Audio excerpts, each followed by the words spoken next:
Welcome to our deep dive today. We're going to be exploring modern Celtic Christianity and how these communities are bringing those ancient traditions into today's world. Yeah, it's a fascinating topic. Really fascinating. Right. And we've got articles and websites from 3 different communities to help us explore. Oh, cool. Which ones? The community of Aidan and Hilda, Okay. the Northumbria community, and the Iona community. I've heard of the Iona community. The other two are new to me. Yeah, and while all 3 communities take inspiration from Celtic Christianity, they each have their own beginnings and structures, Right. and they each have their own focuses, too. That makes sense. Yeah. One thing that's striking is how they reflect this growing desire for a spirituality that's more hands-on, more integrated into everyday life. Yeah, it's not just about showing up for a weekly service. No, not at all. They want their faith to impact every part of their lives. Exactly. And each of these communities offers a different way to do that. Okay, so let's jump right in. When I was looking at the community of Aidan and Hilda, I saw this question in their FAQs, Okay. and it really caught my eye. What should I understand by the term Celtic? What's the deal with that term anyway? Seems like it's everywhere these days. You're right. It's a term that gets thrown around a lot. Yeah. Sometimes I think people use it without really understanding the historical context. Mm-hmm. When we talk about Celtic Christians historically, Yeah. we're talking about people who were deeply rooted in the Bible. Okay. And they saw Christianity as a way of life, Interesting. not just a set of beliefs to tick off. Right. And they were also very open to the Holy Spirit. Mm. And we can see those same threads in these modern communities. Yeah. They're trying to reclaim that holistic approach to spirituality. Okay. And they're trying to live out their faith in tangible ways. So it's not just about romanticizing the past or grabbing cool symbols? No, not at all. It's more about connecting with a way of being Christian that was, in a sense, way ahead of its time. I think that's a great way to put it. Yeah. And, the early Celts, Yeah. they weren't afraid to draw from different Christian traditions. Like what? Eastern Roman Okay. and others, they blended things together. Wow. And that's something these modern communities do too. Really? Yeah, they welcome Christians from different backgrounds and denominations. That's fantastic. Yeah. You mentioned the community of Aidan and Hilda, Yeah. and they're named after 2 Celtic saints who were soul friends, Oh, right. which makes you think about the importance of spiritual companionship in their community, right? Absolutely. That idea of soul friends Yeah. is so central to their way of life. Yeah. And the interesting thing about the community of Aidan and Hilda Yeah. is that it's a dispersed community. Okay. You've got members all over the place, like in 20 U.S. states. Wow. So how do they stay connected across such a wide area? Well, they have these regional groups, Okay. and they also have a national council called the CAIM. It helps them build those relationships. Oh, okay. And, it creates that sense of shared purpose, even though they're spread out. You mentioned that they have this way of life document. Right. What's that all about? Well, this is where it gets really interesting. They actually adapt those traditional monastic vows. Oh, wow. Like poverty, chastity, and obedience. Yes, exactly. Yeah. Poverty, chastity, and obedience. But wait, how do you even adapt vows like that for life outside a monastery? I know, right?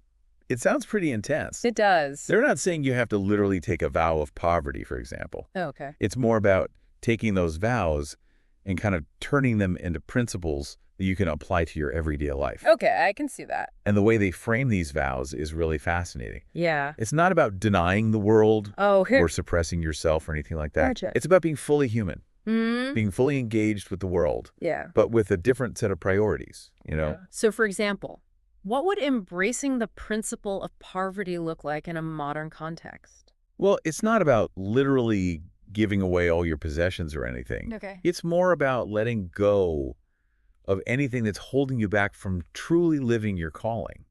It's about simplifying your life, freeing yourself from that constant need to acquire more stuff. So it's more about your mindset, Yeah, your relationship to things rather than the things themselves. exactly. It's about freedom from that consumerist mindset that tells us we need more, more, more to be happy. Oh, that's a good point. Yeah, it's about asking yourself, what do I really need? What truly matters in life? That makes a lot of sense. Yeah. Now, what about chastity? Oh, chastity. That's one that always seems to trip people up. Yeah, it's a tricky one. It is. But the community of Aidan and Hilda doesn't approach it in a restrictive or puritanical way. So how do they approach it? They frame it as a commitment to purity in relationships, Oh, okay. so that every relationship can be the best that it can be. So that includes romantic relationships. Yes. Friendships, family. Exactly. It's about being intentional, Oh, bringing integrity and respect to all your relationships. so it's about thinking carefully about how your choices impact yourself and others. Yes, exactly. Yeah. And it's about living in a way that honors the sacredness of all relationships. Okay, and then there's obedience. Yes, obedience. That one can sound a little, well, scary to some people. I know, right? Yeah. But the community of Aiden and Hilda flips the script on that one, too. Really? Yeah, for them, obedience is, first and foremost, about listening to God. Oh, okay. And they see accountability to a soul friend, a spiritual companion, as a way to help you discern God's will, rather than just blindly following someone else's rules. So it's about developing that deep inner listening, Yes. tuning in to God's voice. Exactly. And also seeking guidance from trusted companions. You got it. They actually talk about how in the early Celtic communities, accountability to the rule and to your soul friend was seen as a source of joy, not a burden. Wow, that's really interesting. It was about supporting each other's growth. That's a really interesting way to look at it. Yeah. So you mentioned that the community of Aiden and Hilda is a dispersed community. Go ahead. What about the Northumbria community? The Northumbria community? Are they structured the same way? Not exactly. They embrace this idea of new monasticism. Okay, now we are getting to some new terminology here. I know. New monasticism. What's that all about? Well, they're more about seeking and questioning than having everything figured out. Interesting. Yeah, they actually have these two key words that sum up their approach: What are they? availability Okay. and vulnerability. What do those mean in practice? It's not like they have a rule book that says do this or don't do that. Right. It's more about a way of being, a posture toward life. So it's less about checking off boxes and more about a continual process of growth and self-discovery. Exactly. Yeah. And they see their community as always in draft form, Always in draft form. What do they mean by that? because they're always learning, always adapting. Okay, so they're open to change. Absolutely. And a big part of that is being willing to ask those tough questions, to wrestle with doubt, and to embrace the mystery of faith, you know. So it's about being open to the unexpected, Yeah. allowing yourself to be vulnerable and trusting the process. It is. And it's not always easy, Right. but it can lead to a much deeper and more authentic way of living. Yeah, that's pretty countercultural, isn't it? It is. They even use Celtic daily prayer as part of their practice. Yes, they do. They find that the rhythms and themes of Celtic daily prayer resonate with their own approach to spirituality Interesting. and connects them back to that long lineage of Celtic Christians who have gone before them. It sounds like there's a real sense of history and connection there. Definitely. They see themselves as part of something much bigger than themselves, a tradition that stretches back centuries. And they're not just focused on individual spiritual growth either. No, not at all. Yeah. Their website talks about enacting a fearful hope for society. Enacting a fearful hope for society. Yeah, that really struck me. They believe their way of life is a countercultural witness in a world that often prioritizes power, wealth, and self-interest. So it's about being in the world, but not of the world, as Jesus said. Yes, exactly. It's about living out your values in a way that challenges the status quo and points toward a different way of being. And the Northumbria community isn't the only one doing that. Right. We also have the Iona community. Oh, yes, the Iona community. Which has this really strong focus on social justice and activism. Yes, they're very much out there in the world making a difference. Yeah. The Iona community is fascinating. What makes them so fascinating? Well, they have this unique blend of physical and global presence. Okay. You've got their centers on the island of Iona and the Isle of Mull, where they offer retreats and workshops and create that tangible sense of community. But then you also have this vast network of members and associates all over the world. Wow. Working on social justice issues in their own local contexts. So it's like they have these hubs of community. Yeah. But their impact extends far beyond those physical locations. Exactly. And their history is amazing, too. Oh, yeah. Yeah, they were founded back in the 1930s. Wow. That's a while ago. By this incredible guy, Reverend George MacLeod. Oh, I've heard of him. He was a visionary leader who literally helped rebuild Iona Abbey. Wow. Which had fallen into ruins. I read that he saw the rebuilding of Iona Abbey as a symbol for the rebuilding of society itself. Yes. It's really powerful imagery, isn't it? It is. He was a strong believer that faith should lead to action, Yeah. to making a real difference in the world. Okay. And that's a core value for the Iona community today. Yeah. They have these common concern networks that focus on a whole range of social issues. Such as? Well, from poverty and inequality to climate change and peacemaking. So they're not shying away from the tough stuff. Not at all. They're willing to roll up their sleeves and get involved in the messy work of making the world a more just and compassionate place. That's really inspiring. And they do it all through the lens of their faith. Their founder also started Wild Goose Publications, right? Yes, he did. It started as a way to share the community's stories and reflections, Okay. but it's grown into a major publishing house for progressive Christian thought. Wow, so they're putting their ideas out there They are? for a wider audience. Absolutely. That's great. And they also have the Wild Goose Resource Group.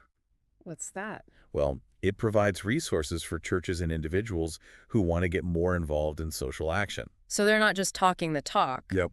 They're walking the walk and equipping others to do the same. Exactly. And they're a great example of how a community can have a real impact on the world, even if they're not a huge organization. It's really about the commitment, isn't it? It is. They're proving that you don't have to have a lot of money or power to make a difference. That's a really good point. All you need is a passionate commitment to justice and a willingness to work together. That's really inspiring. Yeah. So we've got the community of Aidan and Hilda with their focus on adapting those monastic vows for modern life. Then we have the Northumbria community with their emphasis on availability and vulnerability and their new monasticism approach. Right. And then we have the Iona community with their powerful blend of physical and global presence Yeah. and their passionate commitment to social justice. Uh-huh. They're all so different, They are. but they're all connected by this thread of Celtic Christianity. It's fascinating, isn't it? It is. They're all drawing from that same wellspring of ancient wisdom, but they're each expressing it in their own unique way. Yeah, it really shows how diverse and dynamic this whole movement is. I agree. It's like they're all holding up different facets of a jewel. Oh, I like that. And when you put them all together, Yeah. you get this amazing, multi-dimensional picture of what it means to be a Christian in the 21st century. You said it. It's not about finding the one right way to do it. No. It's about finding the path that resonates with your own heart and your own calling. That's really beautiful. Thank you. So if someone listening to this deep dive is feeling drawn to one of these communities, what would you say to them? I'd say, go for it. Explore it. See if it feels like a good fit. Mm-hmm. And remember, even if you don't end up joining a particular community, you can still learn from their example. Yeah. And be inspired by their vision. You can still find ways to integrate those Celtic Christian principles into your own life, That's a great reminder. wherever you are. And you know what? There's one more piece to this whole puzzle that we need to explore. Oh, In part 3, we're going to dive into some common themes that connect all 3 of these communities. that sounds great. Stay tuned. I will. So the Northumbria community, they really embrace this idea of new monasticism. You mentioned new monasticism. What's that about? How does it tie back to Celtic Christianity? Well, you know how we talked about Celtic Christians being open to the Holy Spirit? Yeah. Well, the Northumbria community takes that to heart. Okay. They're all about embracing the unknown Yeah.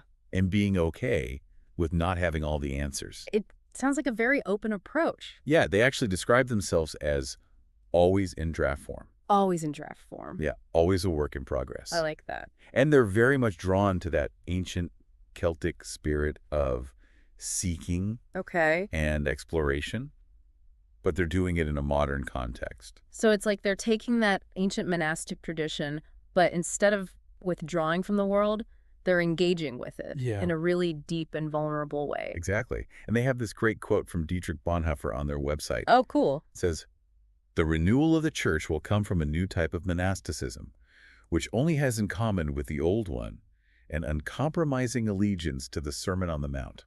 Wow. They're trying to live out those teachings in a radical way. Okay, so we were talking about how the Northumbria community emphasizes availability and vulnerability, but what does that actually look like in practice? Well, it's not like they have a rule book that says do this and don't do that. Right. It's more about a way of being, Okay. a posture toward life. So it's less about checking off boxes and more about a continual process of growth Exactly. and self-discovery. Absolutely. They say their community is always in draft form because they're always learning, always adapting. And a big part of that is being willing to ask tough questions, Yeah, to wrestle with doubt Yeah. and embrace the mystery of faith. it's true. They even use Celtic daily prayer as part of their practice, right? Yes, they do. Interesting. They find that the rhythms and themes of Celtic daily prayer resonate with their own approach to spirituality.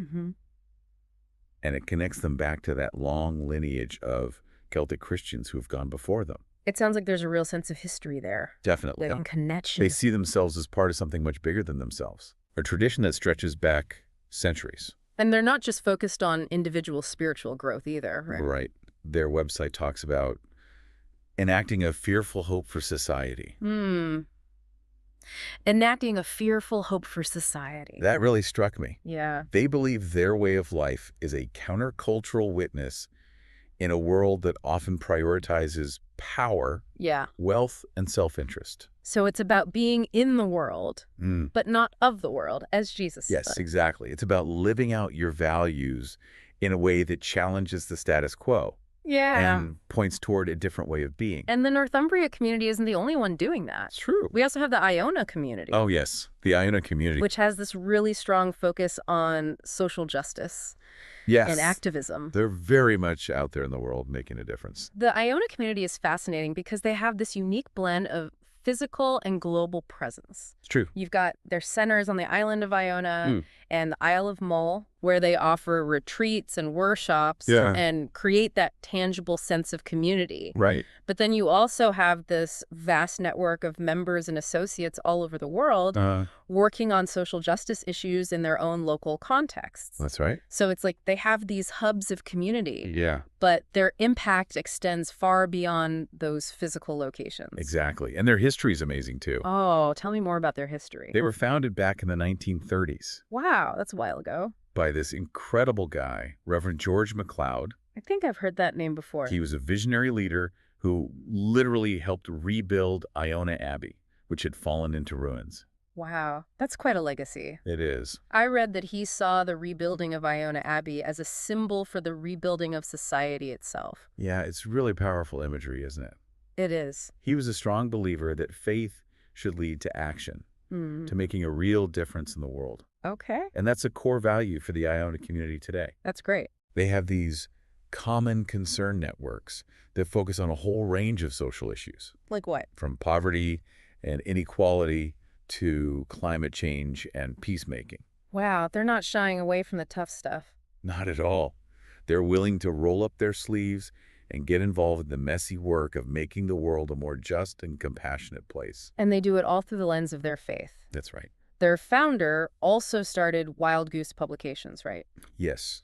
It started as a way to share the community's stories and reflections. Okay. But it's grown into a major publishing house for progressive Christian thought. That's amazing. And they also have the Wild Goose Resource Group, which provides resources for churches and individuals who want to get more involved in social action. So they're not just talking the talk, they're walking the walk. Right. And equipping others to do the same. Exactly. And they're a great example of how a community can have a real impact on the world, even if they're not a huge organization. It's really about the commitment, isn't it? It is. They're proving that you don't have to have a lot of money or power to make a difference. That's really inspiring. Yeah, all you need is a passionate commitment to justice and a willingness to work together. So we've talked about these three communities, each with its own distinct take on modern Celtic Christianity. What are some of the common threads that you're seeing? One thing that stands out to me is that none of these communities are content with just surface-level faith. Yeah, they're not just dipping their toes in the water. Exactly. They're diving deep, looking for a spirituality that permeates every aspect of their lives. It's like they're saying, this isn't just about Sunday mornings. This is about how we live every single day. Right. It's about bringing together those different aspects of the Christian life that often get separated. You know, the contemplation and the action, the personal transformation and the engagement with the world. And they're drawing wisdom and inspiration from those who have gone before them, those ancient Celtic Christians who really lived out their faith in a radical way. But they're not stuck in the past. They're finding new ways to express those ancient traditions in a modern context. And that's what's so exciting. They're showing us that tradition and innovation aren't mutually exclusive. You can honor the past while also embracing the present and looking ahead to the future. Another thing that strikes me is how each of these communities is redefining what it means to be a community. Yeah, they're not bound by those traditional structures like geography or denomination. It's more about shared values, a shared sense of purpose, a shared desire for a more authentic way of being in the world. And they're creating these vibrant, interconnected networks that reach far beyond physical boundaries. So as we wrap up our deep dive, what are your final takeaways? What's really resonating with you? For me, it's the hope that these communities offer. In what way? Well, they're not just complaining about the state of the world or the church.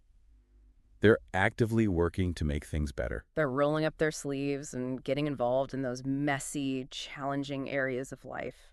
And they're inviting us to join them. They're reminding us that we don't have to wait for someone else to fix things.